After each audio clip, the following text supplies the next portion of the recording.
So now we're going to problem 1b5. 1b5 is a little tricky. It is a velocity time diagram.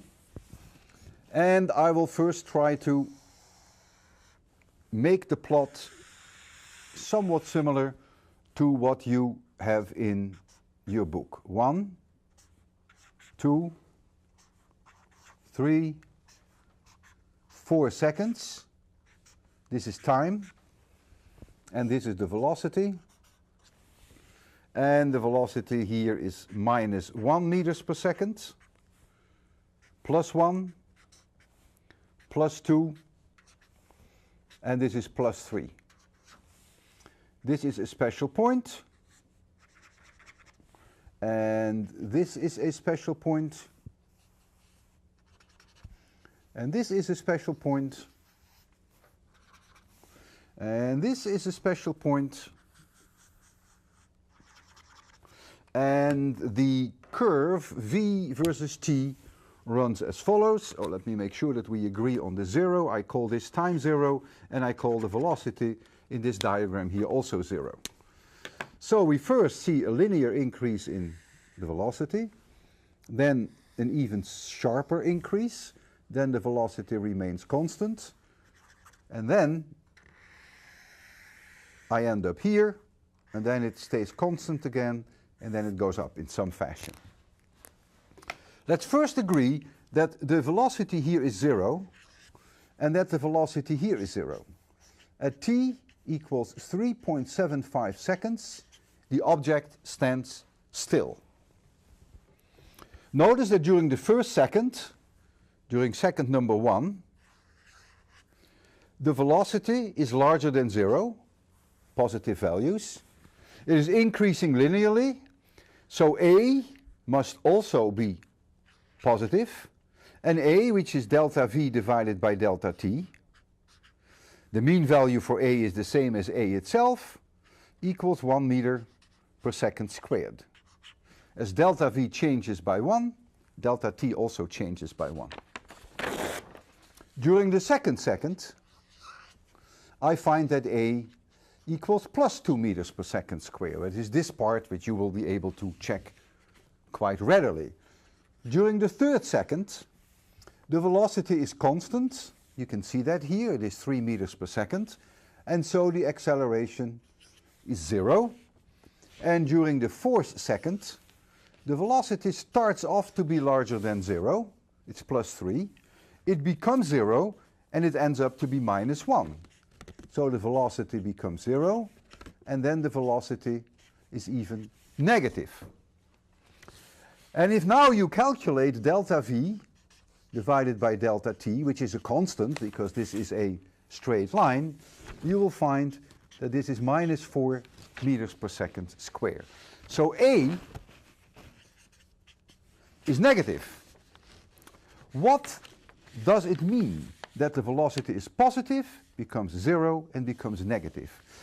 Well, what it means is that the object goes in the x direction, comes to a halt at this moment in time, and then the velocity becomes negative. So here the velocity was larger than 0, here the velocity equals 0, and here the velocity is less than 0. That's what it means. And that's what a negative acceleration can do for you. It can bring the object to a halt, and it can reverse the direction in this case. And this moment here equals t equals 3.75 seconds. So the negative acceleration can turn a positive velocity into a negative one. A positive acceleration could turn a negative velocity into a positive one. You think about that one. All right, let us now pursue this problem.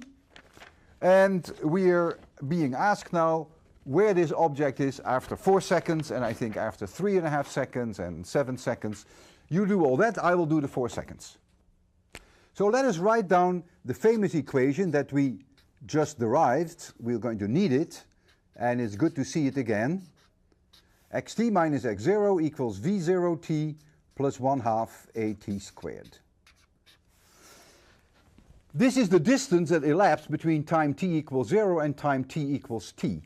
I'm now going to rewrite this a little bit, and I want to know the distance that elapsed between time t1 and between time t2. And so I'm going to write this equation slightly differently. X t2 minus x t1 now equals v0 at time t1 times the time that elapsed between t2 and t1 plus 1/2 a times the time that elapsed squared. Make sure that you appreciate that this equation is effectively identical to this one. You have to digest that completely. It's a must that you see that these are the same. I've just defined the times in a more general way. This is now my beginning time, and this is now my end time. If I now look at the first second, then t1 equals 0, and t2 equals 1, vt1 equals 0, and a equals plus 1. We just calculated that. And if you calculate now x1 minus x0, you can use this equation if you want to, then you'll find plus 0.5 meters. If now you do the second, and you call now t1 equals 1, so you start all over after second number 2, you say this is now my starting time, and my end time is now 2. The velocity at my starting time is now plus 1. You can see that from the graph. And my acceleration equals plus 2. You now calculate what x2 minus x1 is, and you find that it is plus 2 meters. In other words, in the first second, it moves 0.5 meter. In the second second, it moves 2 meters. And so x2 minus x0, which is how far it moves in the first and the second, that is of course 1/2 plus 2, so that would be 2.5 meters. And we will continue this process. I now take the third second. t1 equals 2, t2 equals 3, vt1 equals plus 3, and a equals 0. And what do I find? x3 minus x2 equals plus 3 meters. And so x3 minus x0 then becomes plus 5.5 meters. And now in the fourth second, I have t1 equals 3. So when I begin my fourth second, I call that time t1. My t2 equals 4. My vt1, that is the velocity when I start that first second, equals plus 3. And my acceleration equals minus 4. That's now very important, this minus sign. And I now calculate what x4 minus x3 is, and I find that is 3 minus 2 by using the equation that we had, and that is plus 1 meter. And so the net result is that in 4 seconds the object will find itself at the position plus 6.5 meters on the x-axis. Now, I want you to realize that if I had calculated where that object is at 3.75 seconds after t0, then it would have been farther away from the origin than 6.5 meters. Because remember, the object comes to a halt and then comes back. And it comes to a halt at 3.75 seconds. And so when it comes back and it reaches the 4-second point, it is less far away than at t equals 3.75 seconds. And I would like you to calculate how far it is away at 3.75 seconds.